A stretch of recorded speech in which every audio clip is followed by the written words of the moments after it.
Assalamu alaikum warahmatullahi wabarakatuh. Today we're making our little discussion at the Kaba Sharif, and right now almost standing in front of the Kaaba. Decided to take this drive down because you never know when, if you live in Mecca or Saudi Arabia in general, you never know when last time you're going to be able to visit. Here, this is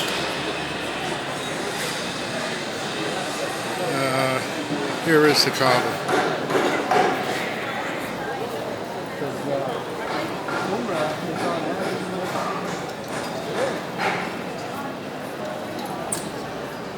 Okay, quite an eyeful, huh? Anyway, I wanted to continue this discussion on making hijrah. Yes, one comment was yes, there are no people, or there are no countries actually just practicing Islam, purely Islam, but there are places which are less haram than others, and if you are being oppressed at one of the things I think that people are not really used to is treating this as actually a for real thing. Islam is for real.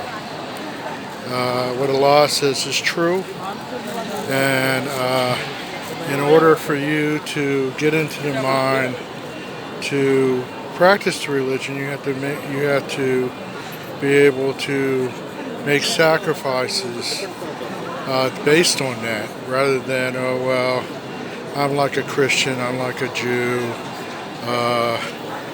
I practice it on my holy day and I don't do anything else.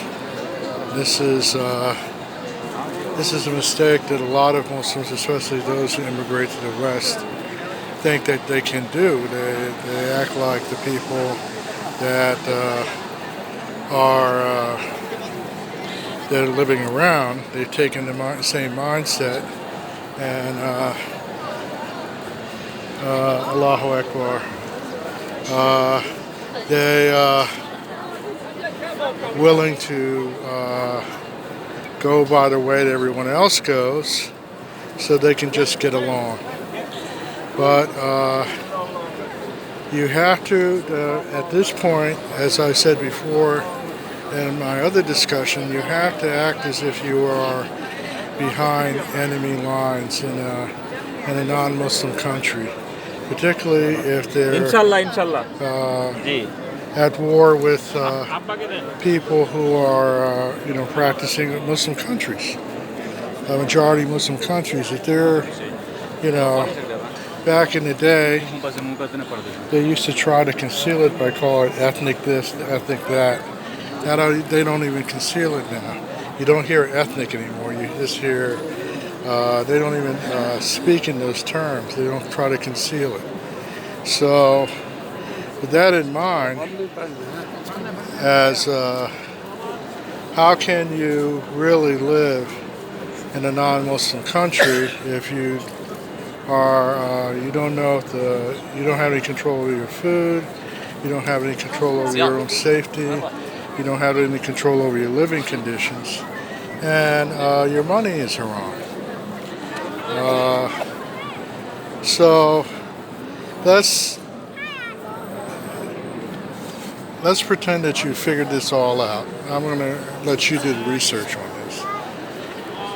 So if you figure this all out, and you know that there are actually warnings in the Quran and Sunnah about people who decide to acquiesce in non-Muslim countries, waiting for something to happen instead of doing something about it, then what happens if the angels take you when you're doing that? Well, they're going to come beating you. as I am told. So once you make, you have to really see, you have to do the research and see that you don't really have a choice. That this is something that is incumbent upon you to do. And what can I say? When I made this decision, I was afraid to be at least not struggling to do as much Islam as I could, and dying in that state where I'm just kind of not doing what I'm supposed to be doing and struggling and being in the path. So when I did plan it, I did act accordingly. I did treat the situation very seriously. And when Allah made a way for me, I got out. And believe me, I don't want to go back to it, because that's the worst thing that, since I spent the first 50 years of my life dealing with the United States, the West, the racism, the Islamophobia, and all the other, and the mental illness that the people are in a state of because of the government and these industries and corporations that make them like this, so that they can't really unite and struggle against them and their rule of law, so-called rule of law. So, what can I say other than you really have to look at the Quran as something that is true, and what people are telling you, if it can't be verified in the Quran as far as belief is concerned, then that's not true.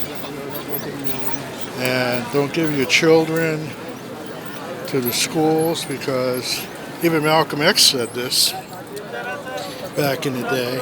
Anyone who gives their enemies their children to educate is a fool, to paraphrase him. I don't know if that's exactly what he said. But anyway, what I have to say is that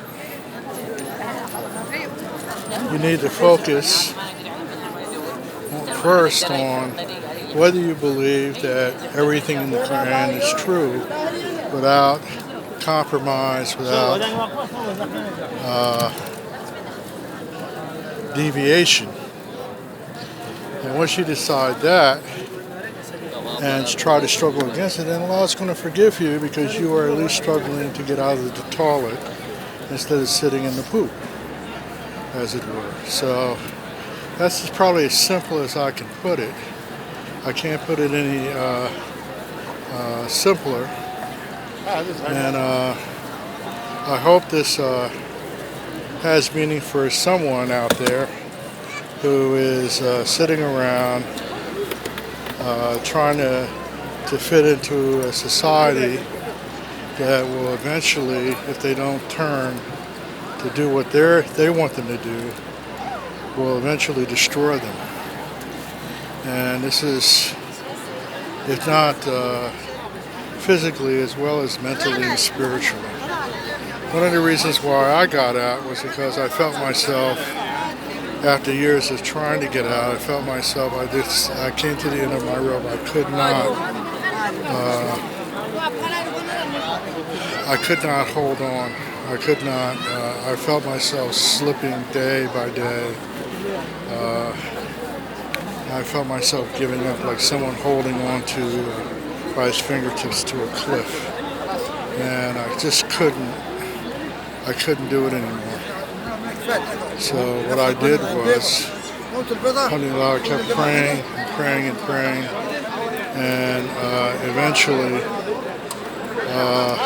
when I was at my last bit, when I seemed to be that it wasn't, Allah wasn't going to allow it to happen. He allowed it to happen. And you can make a plan on what you want to do based on your Islamic belief system, but Allah is the best of planners. So He's going to dictate not only how it's going to happen, but He's going to, you know, make the decree on where you're going to be and how you're going to survive. And He's the one that causes you to survive. He's the one that provides. And this is something I think a lot of people lose track of. That survival, Allah subhanahu wa ta'ala basically guaranteed that if you pursue His cause, you become someone who fights for Islam and tries to struggle to get to a point where you can practice Islam, make immigration for Islam. He will provide for you. He will provide for you and your family. And I have to testify that since I've been doing this, since I made that pledge in 1987, 85 to do this, He has kept His promise. Sometimes He tests me with it. Sometimes things happen at the last minute, and it's very nerve-wracking when that does. But He's trying to see if you actually believe in what He says. So Allah will test you, but you can also test Allah, as it were, to see if you do what He says, will He keep His promise? Not that He won't. We all believe that He will. But sometimes when He does, it strengthens your faith. So that's all I really have to say today. And subhanaka Allahumma wa bihamdihi ashhadu an la ilaha illa anta astaghfiruka wa atubu ilaik. Assalamu alaikum wa rahmatullahi wa barakatuh.